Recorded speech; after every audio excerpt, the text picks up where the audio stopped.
We are 1 week removed from the start of NHL free agency. Time to take stock of where the Carolina Hurricanes are, and nobody better to do that with than my friend Cory Lavalette from The Athletic and the North State Journal. First of all, how was the draft in Vegas? Man, it was hot. I mean, oppressively hot. And, I had never been to Las Vegas before, so I always thought, people talk about the Strip, and I kind of thought everything was closer together. Yeah. It's not particularly all close together, and you really didn't want to step outside of your hotel because it was like 115 degrees. So yeah. This is dry heat, but yes, 115 degrees of dry heat is still 115 degrees. I can tell you this, that depending on where you stay, and I know everything was in the Sphere, you could actually walk almost the entire length of the Strip without ever stepping outside. So, but that's not as much fun. But that's, there you go. There's my travelogue for Las Vegas. All right, so here's my thumbnail on where we are, Corey. I think they reasonably reconstructed the blue line, and we can get into the nuts and bolts of that. I don't know that they did as well up front, unless their goal was to really restock the bottom six, which I think they did a good job with. I think a lot of it is organizational depth.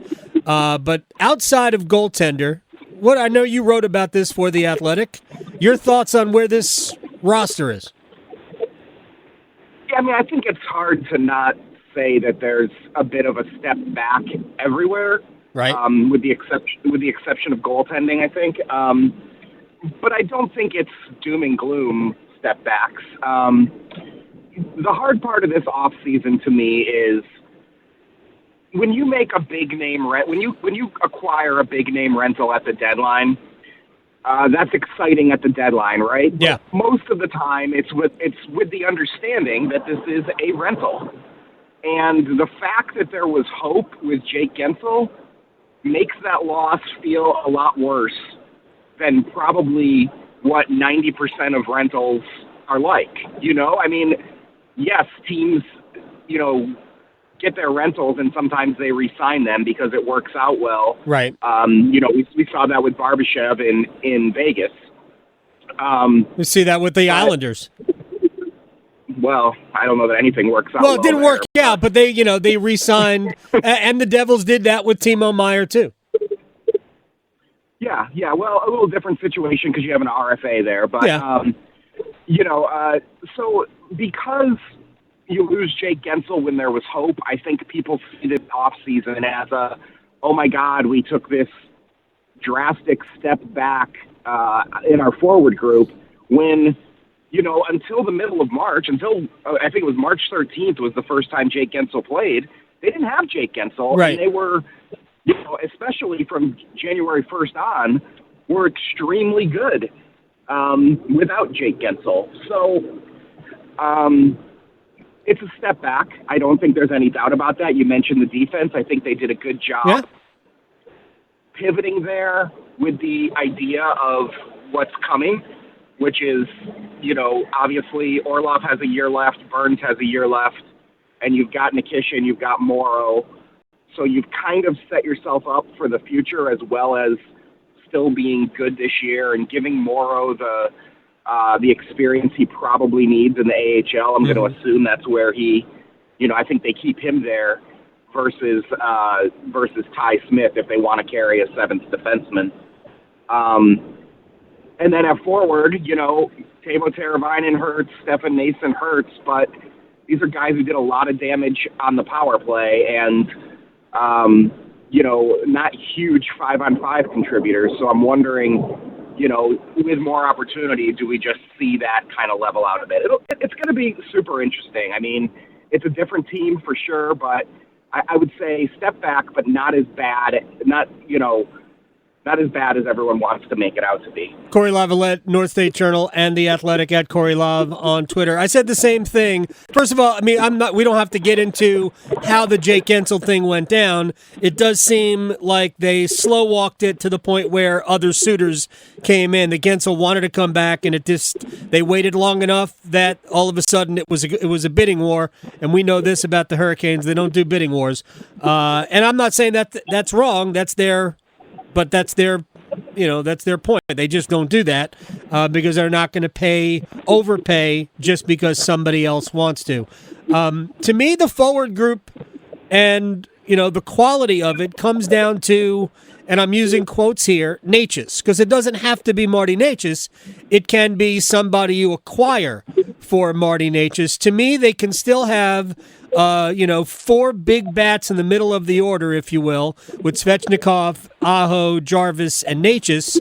If Necas is on board and dialed in, or if they acquire somebody who can provide in the neighborhood of 60 points for him, how do you see that playing out? I mean, my gut tells me right now that it's probably likely that he's going to either go to arbitration or, they're going to walk right up to arbitration and get a deal done, but that he's going to have to come back because the market has kind of dried up. There are a couple guys out there, but, does Patrick Laine make you better? And I mean, we already know that Columbus isn't right. The destination that Necas wants. So, that doesn't really work. Nikolai Ehlers is a great player, but you're not going to trade Necas for a guy who's right on the brink of unrestricted free agency, at least not him alone. I think right now the way it looks like he's going to come back. He had a chance to go somewhere else, and it wasn't, it sounded like there was a pretty close to a deal with Columbus, and that maybe he didn't want to be in Columbus. Right. So, with all that going on, then, I guess you could say he had to decide, would I rather be in Columbus or in Carolina? And, I guess can he be really that upset about it if he turned down a place to go to?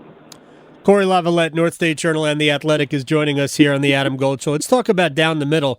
I mean, it's basically the same five options from a year ago: Aho, Stahl, Kuznetsov, Drury, Kotkaniemi. I don't care how we order them. Those are basically the five centers. I know they added Jack Roslovic, but he is only an occasional center these days, and occasionally he has been good at faceoffs, but just not over the long haul.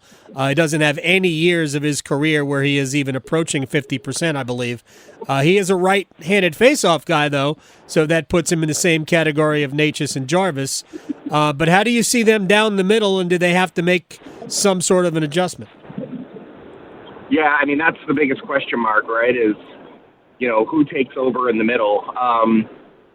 They need somebody to step up, whether, I liked what I saw from Evgeny Kuznetsov in spurts in the playoffs. There were times where I thought he was really effective.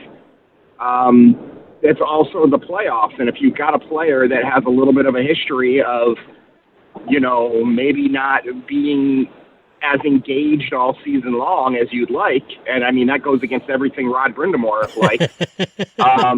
Can you count on him through? Hey, it's November 24th. Can we get the best out of the best version of Evgeny Kuznetsov on this date? Right. The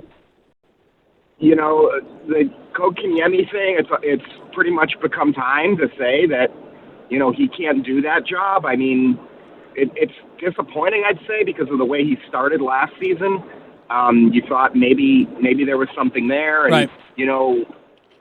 So that's a problem. I mean, I think Jack Drury is a fine player. I don't think he's a second line center. No. You spoke about Roslovic. I don't see him as a second liner at all. I think of him more as a third liner, and I wonder if that is more reactionary to the Jesper Fast injury than anything. Maybe because he would be an ideal fit.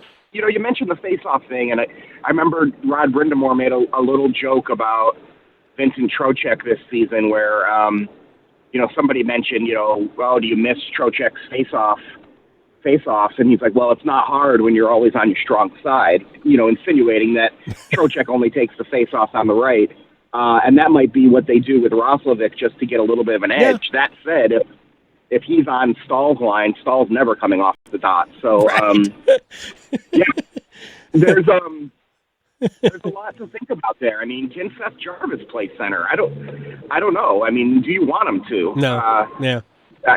And Martin Necas, I think, if we're talking about face-offs, he was frankly terrible Awful. Last year.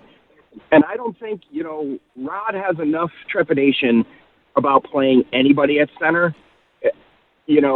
I just don't, that's the reason I think Jarvis is a maybe there is because Rod loves the two-way game.